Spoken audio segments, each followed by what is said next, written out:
dari dua sisi. Betul. Dari sisi wanita, dari sisi laki-lakinya, dari sisi wanita banyak hal yang dapat menjadi penyebab infertilitas.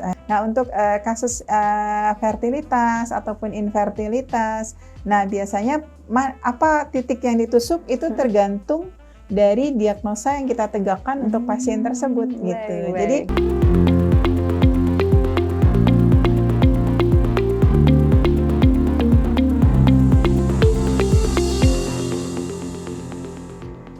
Healthy people, selamat siang. Jumpa lagi nih bersama kami dari Humas dan Promosi Kesehatan Rumah Sakit Harapan Bunda dalam Chat with a Doctor. Gimana kabarnya pada siang hari ini? Mungkin ada yang lagi ngantuk-ngantuk abis jam makan siang kah? Atau mungkin ada yang baru bisa santai-santai nih setelah kerjaan dari pagi baru kelar.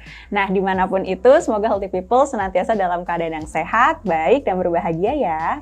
Nah, siang hari ini kita akan membahas suatu topik mengenai akupuntur. Biasanya kalau healthy people dengar kata akupuntur, pengobatan tradisional nih yang ditusuk-tusuk jarum. Biasanya untuk relaksasi atau mungkin untuk kecantikan yang paripurna gitu ya, glowingnya. Nah, ada info baru nih.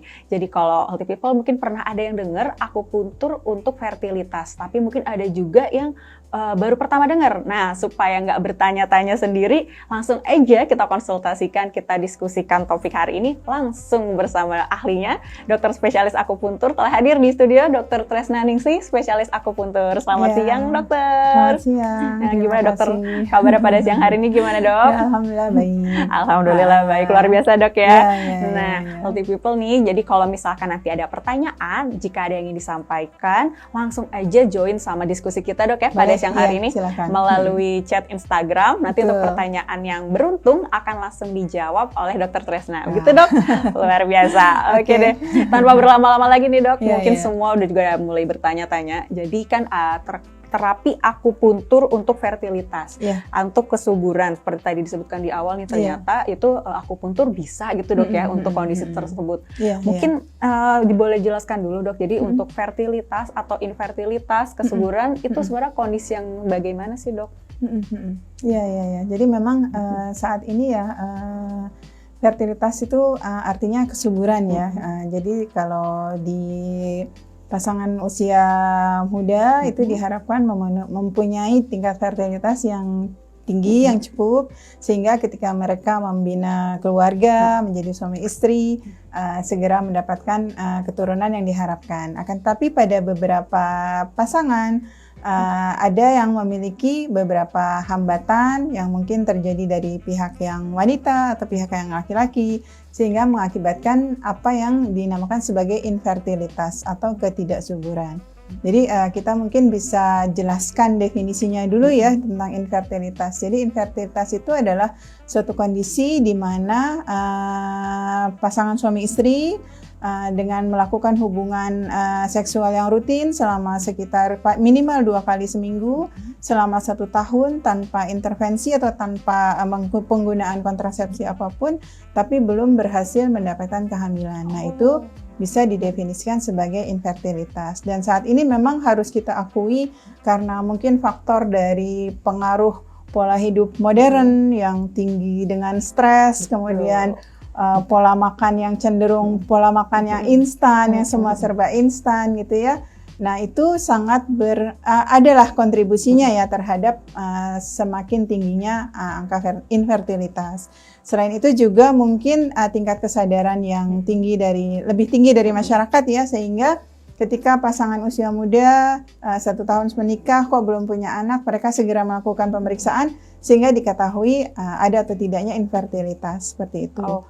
Nah, akupuntur sendiri di sini bisa berperan sebagai salah satu treatment atau satu terapi yang bisa dilakukan untuk salah satunya mengatasi infertilitas. Seperti itu, Mbak. Itu dia healthy people. Jadi selain buat cantik-cantik paripurna, buat relax-relax, ternyata ada kondisi medis yang tidak kalah penting nih ya. Nah, itu akan kita bahas hari ini dok ya. Itu tadi. Nah, tadi kan dokter sempat nih menyampaikan kalau terkait stres, kemudian tentang instan makanan, itu salah satu pencetus infertilitas gitu dok ya. Faktor yang mungkin dapat menjadi pencetus. Ya, tidak mesti ya, tidak mesti, tidak menjadi faktor utama atau tidak menjadi karena ini nih jadi itu, tidak. Itu salah satu faktor yang harus kita pertimbangkan sebagai pemicu atau mungkin penyebab seperti itu. Atau penyebab, Dok, ya. Jadi kalau misalkan dari kondisi infertilitasnya ini sendiri, jadi sebenarnya kondisi pencetusnya utamanya itu sebenarnya apa, Dok? Ya, itu banyak hal ya, karena infertilitas kan kita harus lihat dari dua sisi. Betul. Dari sisi wanita, dari sisi laki-lakinya. Dari sisi wanita banyak hal yang dapat menjadi penyebab infertilitas, terutama terkait dengan kondisi keadaan organ reproduksinya ya, keadaan sel telur, kemudian rahimnya, kemudian saluran tubanya, terus kemudian faktor-faktor hormon yang berperan dalam seluruh proses reproduksi wanita. Kemudian sebaliknya dari seorang laki-laki juga hal-hal yang terkait dengan reproduksinya, seperti terutama sih tentang kaitannya dengan sperma ya, kemampuan untuk menghasilkan sperma yang dalam jumlah yang cukup, kemudian kualitas yang baik seperti itu, dan kemampuan mentransfer sperma sehingga dapat masuk ke dalam organ reproduksi wanita dengan optimal seperti itu. Baik, jadi itu sangat medis, maksudnya anatomi tubuh, banyak terkait reproduksi, hal, banyak hal, dokter ya. Baik. Jadi kan tadi metode akupuntur tadi banyak gitu, Dok, maksudnya fungsinya banyak. Nah, kalau untuk terapi fertilitas ini sendiri, apakah metodenya sama seperti yang lain atau ada metode khususnya nih, Dok? Iya. Secara umum metode akupuntur sama ya. Nah, satu pilihan terapi dengan menggunakan media jarum akupuntur yang ditusukkan di titik-titik akupuntur tubuh yang ada di seluruh tubuh kita. Biasanya ada pemilihan titik tertentu untuk kasus-kasus infertilitas yang pemilihannya berdasarkan evidence-based medicine. Jadi di sini kita adalah akupuntur medik, jadi dilakukan oleh dokter spesialis akupuntur yang telah menyelesaikan pendidikan dokter spesialis akupunturnya. Bukan abal-abal healthy people ya, sudah ada pelajarannya sampai lulus, sampai spesialis.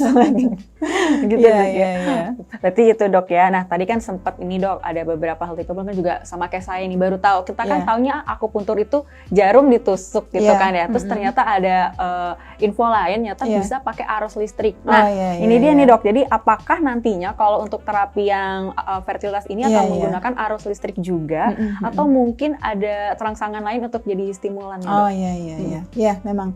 Jadi mungkin untuk sedikit menambah pemahaman healthy people ya untuk kita semua bahwa terapi akupuntur itu media utamanya adalah memang jarum. Akan tapi untuk stimulasi jarum itu ada beberapa cara yang bisa kita lakukan.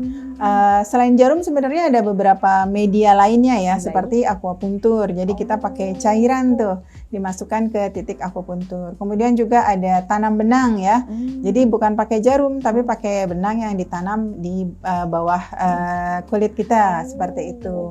Terus juga ada sonopunktur, jadi pakai seperti ultrasound gitu ya dengan akupunturnya. Dan yang paling umum adalah dengan menggunakan jarum. Nah, penggunaan jarum ini sendiri bisa dia jarum berdiri sendiri dengan rangsang manual, jadi pakai tangan dokternya kita gerak-gerakan, atau pakai rangsang listrik seperti tadi ditanyakan ya. Itu namanya dengan penggunaan elektrostimulator seperti itu. Iya, jadi tidak semua pasien mendapat stimulasi listrik, tidak semua pasien itu tergantung bagaimana kondisi klinis pasien yang kita hadapi saat terapi seperti itu. Oke, baik. Jadi ternyata banyak ya healthy people ya. Kita kayak masih sangat ketinggalan sekali ini taunya itu cuma jarum. Sering kita berbincang. Itu dia, makanya dokter terima kasih sekali untuk infonya. Jadi kita selain untuk terapi fertilitas, kita juga dapat ilmu baru nih terkait akupuntur pada umumnya, Dok ya. Kita banyak ada yang pakai air, ada yang pakai listrik gitu. Jadi kadang-kadang pasien tuh memang begitu datang tuh udah pernah akupuntur Bu, sudah gitu. Nanti disetrum ya, Dok. Seperti itu. Langsung ya, Dok ya. Wah, kayaknya mengerikan sekali ya disetrum. Jadi apa istilahnya tuh pemahaman setrumnya itu mungkin yang harus diluruskan. Diluruskan, baik. Jadi bukan disetrum, tetap di akupuntur ya healthy people ya. Diberikan rangsangan dengan stimulasi menggunakan listrik. Ada juga stimulasi menggunakan panas, itu menggunakan lampu TDP. Itu juga termasuk bentuk stimulasi. Baik. Ini makin penasaran gak nih healthy people nih? Kalau saya sih makin penasaran ya. Jadi tuh akupuntur tuh macam-macam nih kan ya. Apa metodenya macam-macam, fungsinya juga makin macam-macam gitu dok ya. Jadi bukan cuma sekedar kayak di film-film jadul, pokoknya kayak langsung tusuk gitu dok ya. Baik. Nah nih dok, balik lagi terkait untuk fertilitasnya dok. Jadi bagaimana akupuntur ini kemudian sampai pada akhirnya bisa meningkatkan kesuburan bagi pasangan yang terutama nih sedang menanti buah hati melalui program hamil nih dok. Baik. Jadi memang kalau untuk akupuntur kita bekerja di sistem saraf, kemudian neurotransmitter seperti itu, stabilisasi hormon. Jadi kalau untuk wanita yang kita dapat maksudnya akupuntur untuk treatment infertilitas, kita harapkan ada perbaikan di fungsi ovariumnya, kemudian rahimnya juga menjadi siap untuk nanti menjalani atau menerima proses kehamilan gitu ya, baik kehamilan alami ataupun kehamilan berbantu seperti itu. Kalau untuk laki-laki kita dapat support untuk perbaikan kualitas spermanya seperti itu. Baik. Berarti ini untuk akupunturnya kan pasangan kan namanya berdua gitu dok ya, laki-laki perempuan, walaupun nanti yang hamilnya perempuan, tapi akupunturnya berarti bisa untuk calon ayah dan calon ibu dok ya. Baik. Itu berarti masing-masing berbeda sesuai sama kebutuhan pasiennya gitu dok ya. Dari beberapa pengalaman saya di Poli, biasanya yang angka keberhasilannya lebih tinggi itu kalau terapinya berdua, suami dan juga istri ya, wanita juga dengan pasangannya, dengan suaminya itu tingkat keberhasilannya biasanya lebih tinggi. Dok ya.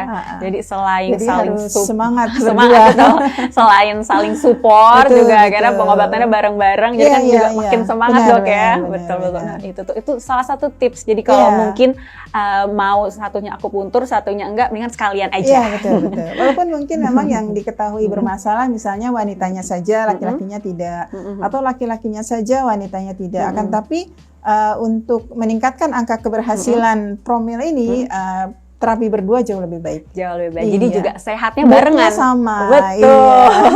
Itu dia dok. Ini ada pertanyaan dari healthy people. Kita langsung jawab aja mungkin dok ya. Jadi dok, apakah tuba yang tersumbat dapat diobati dengan akupuntur dok? Di sini kita harus lihat dulu ya kondisi tersumbatnya seperti apa. Tersumbat, apakah tersumbat 100% atau tersumbat hanya masih ada bagian yang masih bisa terbuka gitu ya. Kemudian penyebab sumbatannya juga apa? Apakah sumbatannya karena infeksi yang sudah menahun gitu ya, sudah kronis dan sudah berat, ataukah sumbatannya hanya karena infeksi yang akut yang baru saja terjadi. Nah, itu kita harus istilahnya lengkapi dulu data-data itu. Nanti baru kita bisa evaluasi apakah ini masih bisa dengan akupuntur. ini mungkin harus dengan kehamilan berbantu. Tapi proses kehamilan berbantunya untuk angka keberhasilannya bisa kita tingkatkan dengan bantuan akupuntur. Baik, jadi bisa, tapi dilihat lagi kondisinya. Itu gitu, ada, dok, ya? Maksudnya kalau kadang-kadang kan, dok bisa nggak saya hamil alami tapi kondisi tubanya tersumbat. Nah itu yang biasanya berat ya, kita nggak bisa langsung bilang, bisa, enggak. Harus lihat kondisinya. Tapi misalnya dok saya tuba tersumbat, terus saya mau program IVF, kehamilan berbantu gitu ya, dengan in vitro fertilization gitu kan. Nah itu akupuntur sangat bisa membantu. Seperti itu. Jadi kayak konsultasinya dibarengin juga sama spesialis yang yang mereka mau betul. Untuk programnya. Kita harus gitu, bersama dengan obsgin karena kan itu ranahnya obstetri dan ginekologi ya. Kemudian apa masalahnya ditetapkan di sana, kondisinya seperti apa, datanya disampaikan kepada kami dokter spesialis akupuntur, kemudian kami melakukan terapi dengan data yang ada dan kemudian mengevaluasi pasien sesuai bidang ilmu akupuntur. Iya, seperti itu. Gitu healthy people ya. Jadi bukan cuman sekedar aduh nggak mau ke objin, ke akupuntur aja bisa, enggak. Bukan begitu. Tetap bersama lebih baik. Betul. Bareng-bareng. Jadi juga nanti kan multidisiplin. Ya. Jadi spesialisnya mesti 2 jalan. Jadi akupuntur bisa sangat membantu untuk Bapak Ibu, untuk healthy people, pasangan muda, yang pasutri yang mungkin sedang menanti buah hati. Ini akupuntur jadi ibaratnya kayak ini dok ya, booster gitu dok ya. Betul. Iya, betul. Jadi dan nggak hanya muda aja, tapi yang selama masih ada kemampuan reproduksi, walaupun mungkin usianya sudah tidak muda lagi, jangan putus asa, karena akan selalu ada peluang untuk tetap bisa mendapatkan apa yang diharapkan. Betul, itu dia. Selama masih ada harapan, masih bisa diperjuangkan. Oke, healthy people. Nah, itu tadi selain juga ada tips and trick, suami istrinya sekalian ikut ayah, ibu, barengan. Betul. Itu tips itu tuh, biar sehatnya bareng, jadi happy-nya juga bareng, gitu dok ya. Merasa berjuang bersama, jadi semangatnya juga lebih-lebih lagi. Semangatnya lebih-lebih lagi, itu dia. Nah, nih dok, jadi kapan baiknya untuk mulai nih melakukan terapinya dok, untuk si terapi fertilitas ini? Iya. Sebenarnya kalau dia dari awal menikah juga bisa, maksudnya tidak ada masalah apapun, suami tidak ada masalah, istri tidak ada masalah, tapi pengen akupuntur itu nggak apa-apa, itu juga amat sangat bermanfaat, bisa lebih menyehatkan pasangan tersebut sehingga kemungkinan untuk terjadinya kehamilan akan semakin tinggi. Kalaupun misalnya ada masalah, segera setelah mengetahui ada masalahnya apa, kemudian apa tindakan yang akan dilakukan yang telah disepakati di bidang obstetri ginekologi, kemudian ingin dibantu dengan akupuntur, itu sesegera mungkin dilakukan jauh lebih baik. Jauh lebih baik, itu dia. Jadi jangan ditunda-tunda, terus jangan, takut. Sebagian besar pasien itu takut maju mundur karena takut jarum. Baik. Jadi udah tahu, ini harus dibantu dengan akupuntur, tapi takut jarum. Gitu. Oke. Iya sih, biasanya banyak kan gitu dok ya. Makanya mau jahit juga ketemu jarum. Betul. Takut, ke rumah sakit takut. Takutnya bukan sama dokter, sama suntiknya, jarum lagi. Ini malah akupuntur kadang gitu. Tapi kalau misalkan kemudian stigmanya bisa berubah dalam artian memang fokus untuk tujuannya gitu dok itu tidak apa-apa, healthy people. Lebih baik tapi gitu. Jangan, mungkin info juga di sini ya untuk healthy people ya, bahwa jarum akupuntur itu bukan seperti jarum suntik. Nah, itu mungkin yang harus dipahami ya, bahwa jarum akupuntur itu jarum yang sangat halus, kemudian dia lentur. Jadi ketika masuk ke tubuh kita tetap ada sensasi penusukan, tapi tidak nyeri yang sampai menyakitkan gitu. Nah, itu dia. Itu pertanyaan mau saya tanyakan selanjutnya. Gitu. Karena kan biasanya healthy people atau orang-orang awam nih taunya jarum itu jarum benang yang buat jahit lah. Atau kalau rumah sakit taunya jarumnya jarum suntik gitu kan dok ya. Nah, kan yang namanya jarum taunya kan tajam, runcing gitu dok ya. Nanti kan biasa suka ada kepikiran kalau ditusuk, yang namanya ditusuk mah pasti sakit, sama ditusuk mah pasti berdarah. Nah, itu tuh apakah memang akan seperti itu dalam arti memang wajar atau itu memang sesuatu yang harus jadi yang diketakutan gitu dok? Iya. Pertama tadi ya sifat jarum akupuntur tadi, kita menggunakan jarum akupuntur yang steril, sekali pakai ya, sekali pakai buang tuh, jadi nggak dicuci lagi, nggak di apalah kasih alkohol, nanti ditusuk lagi ya dok bekas orang. Tidak seperti itu.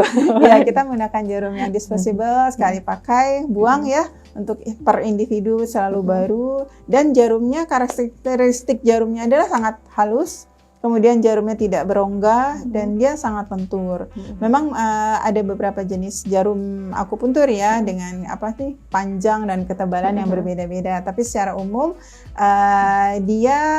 jarumnya sangat lebih kecil diameternya dibandingkan dengan kalau kita bandingkan dengan jarum suntik, apalagi jarum kasur ya. Waduh, itu jauh benar. Kalau tidak salah dia ukurannya tuh ada yang sekitar 0,1 mili gitu. Jadi ukurannya tuh udah 1/10 mili. Jadi bisa di healthy people bisa bayangkan ya, dia halus banget dan tidak selalu walaupun namanya jarum ketika masuk ke dalam kulit kita dan dicabut terus darahnya mengalir itu tidak. Jadi jangan horor gitu. Berdarah-darah atau di otaknya. Ya, tidak semua. Memang ada beberapa titik yang mungkin setelah jarumnya dicabut akan mengeluarkan darah. Tapi sifat keluar darah yang keluar itu pun hanya mungkin setetes, nggak sampai setetes juga sih, cuma apa sih namanya, merah aja gitu. Ya keluar sedikit gitu seperti itu. Tapi sebagian besar tidak mengeluarkan darah. Sampai kadang-kadang juga pasien bingung, ini udah dicabut dok, sudah, kok nggak ada darahnya gitu. Dia cuma menantikan darahnya. Biar mau, adik saya bisa akupuntur ini. Oh tidak seperti itu healthy people ya. Jadi saking halusnya sampai nggak berasa gitu. Ada sebagian besar tidak berasa, tapi tetap memang ada sensasi penjaruman, misalnya rasa seperti kesetrum atau rasa seperti tertarik gitu ya, atau rasa seperti apa, kemeng ya bahasa ininya ya, bahasa umumnya. Nah itu adalah sensasi penjaruman yang biasa. Kalau misalnya memang tidak nyaman, maka bisa disampaikan ke dokternya supaya dikurangi rangsangannya atau mungkin dipindah titiknya seperti itu. Jadi jangan sampai kita menderita saat diakupuntur. Baik. Jadi memang sensasi-sensasi tersebut wajar dok ya, wajar karena kan sarafnya yang distimulasi. Demikian healthy people ya. Jadi jangan bayangin jadi malah film horor di akupuntur gitu, bukan. Nah dok, nih ada lagi pertanyaan dok ya dari healthy people, langsung kita jawab aja. Jadi dok, apakah keluhan sperma yang kurang aktif ini bisa dipakai dengan program akupuntur nih dok untuk penanganannya? Iya, terima kasih atas pertanyaannya. Nah ini pas banget. Kebetulan saya juga sedang punya pasien dengan masalah yang sama dan setelah terapi sekitar 3 bulan ya, analisa sperma ulang, masalahnya teratasi gitu. Tapi memang masih berproses untuk sampai terjadinya kehamilan. Tapi paling enggak masalah yang ditanyakan ini sudah teratasi gitu. Baik. Ini pertanyaan memang sambung menyambung. Saya juga barusan mau menanyakan hal yang sama dok. Jadi kalau misalkan akupuntur ini kan untuk mengatasi fertilitas itu dok ya. Nah, apakah mungkin dari terapi akupuntur yang fertilitas ini bisa mengatasi masalah reproduksi itu dok, dalam artian kesehatan reproduksi yang lainnya. Dalam arti mungkin yang tadi dokter sempat sebutkan ya, mungkin fertilitasnya karena kondisi fisik dari pasien, suami atau istri seperti itu. Berarti biar sekalian gitu kan dok jadi sekali akupuntur, sekalian program hamilnya jalan, terus sehat juga reproduksinya gitu. Berarti itu bisa dok kayak gitu ya? Sangat bisa. Jadi seperti yang tadi saya sebutkan di awal, untuk terapi infertilitas pada laki-laki biasanya masalah utamanya memang di masalah spermanya ya, adanya spermanya yang sangat sedikit jumlahnya atau sangat tidak aktif gitu ya, jadi tidak mampu dia untuk berjalan menuju sel telur gitu. Kemudian ada juga yang memang ada kelainan bentuk morfologi dari spermanya sehingga tidak memiliki kemampuan untuk membuahi sel telur. Nah itu semua bisa kita lakukan terapi akupuntur. Tapi memang perlu konsistensi ya, karena akupuntur itu nggak bisa kayak apa sih namanya, ada kasus tertentu, misalnya kasus nyeri, 1 kali akupuntur, nyerinya hilang, itu ada beberapa kasus yang sangat bisa. Tapi untuk kelainan yang sifatnya sistemik, ke seluruh tubuh sifatnya, itu biasanya perlu waktu. Ibaratnya jadi memang harus sabar. Pertama sabar, kedua konsisten. Jadi itu 2 kunci untuk keberhasilan terapi akupuntur. Itu dia. Ibaratnya kalau mungkin bapak-bapak healthy people hobinya nge-gym, mau badannya berotot, mesti sabar dan konsisten membentuk ototnya. Nah, sama ini juga, mesti sabar dan konsisten untuk mencapai hasil terapi yang optimal. Betul. Tapi hasil yang diinginkan. Nah, tadi kan sempat dibahas juga nih dok ya. Jadi untuk healthy people yang mungkin lagi program hamil, kemudian entah dengan program hamilnya yang natural atau dengan yang promil-promil yang lain, program-program lain. Nah, kalau misalkan ini untuk program hamilnya bentuknya bayi tabung dok, ini apakah juga terapi akupuntur ini bisa efektif dok? Iya, untuk bayi tabung ini sudah sangat banyak penelitian yang telah dilakukan ya. Di luar negeri juga itu udah dari berapa tahun yang lalu, sudah berapa puluh tahun yang lalu malah ya sudah dilakukan. Kemudian kalau di Indonesia itu mulai sejak, itu saya ingat banget karena yang pertama memulai itu adalah teman seangkatan saya yang spesialis akupuntur. Memulai di Departemen Medik Akupuntur RSCM FKUI. Nah, itu sudah banyak dilakukan penelitian terkait peran akupuntur dalam membantu program bayi tabung atau meningkatkan keberhasilan angka keberhasilan program bayi tabung, seperti itu. Oh, baik. Ya. Jadi tenang aja LTV People. Ternyata udah ada penelitiannya, sudah ada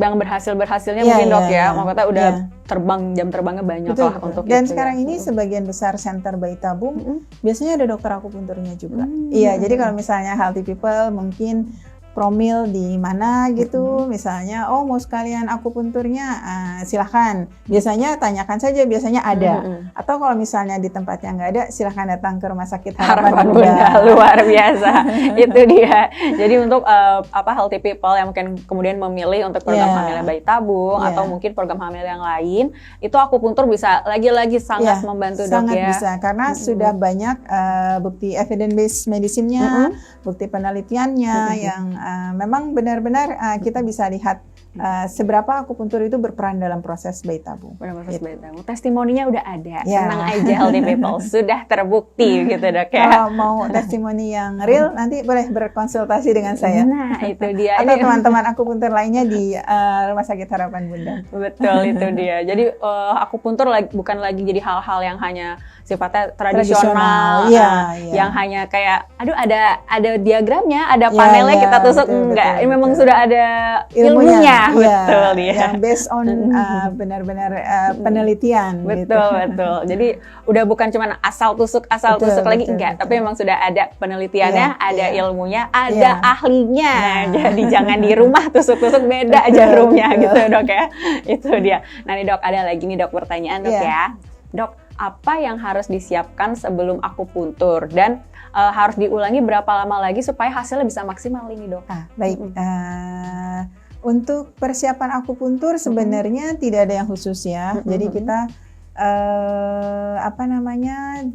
datang untuk melakukan tindakan akupuntur kalau bisa dalam keadaan yang tidak sakit berat ya, atau ada penurunan kesadaran, itu tidak dianjurkan untuk melakukan tindakan akupuntur. Yang penting sadar, terus bisa berkomunikasi dengan baik. Nah itu boleh untuk dilakukan tindakan akupuntur. Bahkan bayi pun boleh dilakukan tindakan akupuntur. Di Rumah Sakit Harapan Bunda ini saya kebetulan ada beberapa pasien anak-anak. Nah itu mereka juga di akupuntur. Walaupun awalnya mungkin agak takut, tapi setelah 1-2 kali mereka akhirnya malah senang. Ya. Lalu berapa lamanya harus diulangi? Biasanya tergantung kebutuhan pasiennya, tergantung dari apa diagnosa penyakitnya, kemudian harapan kesembuhannya seperti apa. Nah itu baru dari situ kita bisa tentukan harus berapa lama kemungkinannya. Kemudian harus diulangi berapa kali. Rata-rata sih tindakan akupuntur tuh yang average ya, itu adalah 2 kali seminggu. Selama dalam satu seri terapi itu sekitar 10-12 kali, seperti itu. 10-12 kali, 2 kali seminggu, berarti sekitar 6 minggu lah ya. Kayak gitu, konsisten. Harus konsisten, sabar. Tapi ada beberapa kasus, maksudnya keadaan-keadaan tertentu, misalnya di lansia ya, yang nggak bisa sering-sering ke rumah sakit, itu masih memungkinkan dilakukan tindakan akupuntur 1 kali seminggu. Seperti itu. Jadi sebenarnya balik lagi ke pasiennya dok ya, mau kondisinya. Kondisinya apa, diagnosanya apa, nanti baru dibuat programnya gitu dok ya. Untuk yang promil malah ada waktu-waktu khususnya lagi. Jadi kita misalnya sebelum proses, promil dengan IVF ya, sebelum petik telur, nah itu harus akupunturnya berapa lama tuh. Terus setelah persiapan embrio transfer seperti apa, itu juga ada ininya lagi, ada protokolnya lagi. Ada protokol lagi. Nah itu jadi cukup bukan rumit tapi lebih Iya. kayak seru ya, Betul. karena memang banyak kondisi tertentu nih. Jadi Iya, nggak iya, cuman iya. pengen berangkat, Iya. tapi konsultasi dulu butuhnya Iya, apa, betul, ya betul, kan ya betul, dok, betul. kondisi badannya seperti Betul, apa, betul. nanti baru dibuat programnya yang Iya, sesuai. tepat sekali. Itu dia. Nah nih dok, jadi kalau misalkan tadi kan sudah disebutkan ya dok, ada Iya. penelitiannya, sudah ada ahlinya, sudah ada testimoninya. Iya. Nah kalau untuk angkanya nih dok, kalau boleh disebut, jadi berapa tingkat keberhasilan dari terapi akupuntur ini terhadap kesuburan dok? Nah itu kalau berbicara angka kita nggak bisa ya sebut Oh, baik. Masih estimasi. karena itu sifatnya relatif, ya. Relatif, baik. Kalau dari penelitian yang sudah dilakukan itu kan misalnya sebutlah IVF ya, itu kan angka keberhasilan di sekitar di angka 30-34% seperti itu ya. Nah dari beberapa penelitian yang telah dilakukan itu dengan bantuan akupuntur bisa meningkatkan angka keberhasilannya lebih tinggi lagi dari itu, seperti itu. Jadi lebih ke booster lagi yang saya sebutkan dok ya, iya. meningkatkan angka keberhasilannya yang Iya. programnya, Betul, gitu ya betul, dok ya. betul. Baik. Nah tadi sempat juga nih ada healthy people yang tanya Iya. kan terkait sebelumnya harus persiapan apa seperti itu. Nah kalau misalkan khusus untuk yang terapi fertilitas infertilitas ini akupunturnya kan tadi dokter sebutkan juga ya untuk wanita bahkan ada waktu-waktu momen-momen tertentu betul, seperti betul, itu. betul. Nah kalau untuk dari pasiennya sendiri nih dok, jadi hal apa yang harus dipersiapkan atau justru sebaliknya hal apa yang tidak boleh dilakukan selama terapi akupuntur? Mungkin ada tips-tipsnya nih bisa dibagikan ke healthy people supaya makin efektif terapinya. Iya. Sebenarnya secara khusus tidak ada hal yang harus tidak boleh atau harus dilakukan, tidak ada. Hanya kalau misalnya memang untuk program infertilitas biasanya kan pasangan sudah melakukan pemeriksaan sebelumnya ya. Nah itu boleh dibawa data-datanya sehingga kita bisa sama-sama pelajari masalahnya apa, kemudian kita bisa tentukan target terapinya seperti apa sehingga angka keberhasilannya diharapkan semakin tinggi. Atau misalnya pasien yang memang masih belum tahu nih apa yang terjadi dengan dirinya gitu. Terus belum ya udah mau akupuntur dulu deh. Boleh juga silakan datang untuk ke akupuntur, kemudian bisa kita lakukan penilaian, evaluasi nanti. Tetap kalau memang setelah beberapa waktu kita treatment tidak terjadi kehamilan alami yang diharapkan, tetap harus kita melakukan pemeriksaan yang lengkap dengan bekerja sama dengan bagian obstetri dan ginekologi. Gitu lagi. Itu dia berarti healthy people ya. Jadi untuk akupuntur mana itu aja boleh, silakan. aja boleh.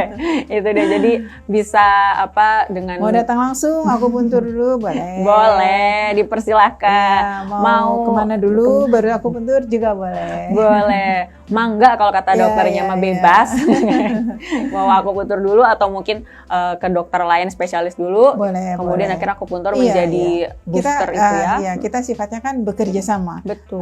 Untuk mencapai keberhasilan yang kita harapkan. Itu dia. Jadi akupuntur bisa menjadi salah satu jalan untuk mempercepat ke sana gitu dok ya. Betul. Tergantung lagi tapi kondisi pasien. Jadi baiknya sih tadi itu dok ya multidisiplin itu multidisiplin, dok ya. Nah, supaya jadi kondisi dari healthy people, kondisi fisiknya, bisa diagnosanya. Bisa secara menyeluruh gitu ya. Betul. Lebih rinci. Jadi sebenarnya ini kenapa? Tidak ada yang miss gitu.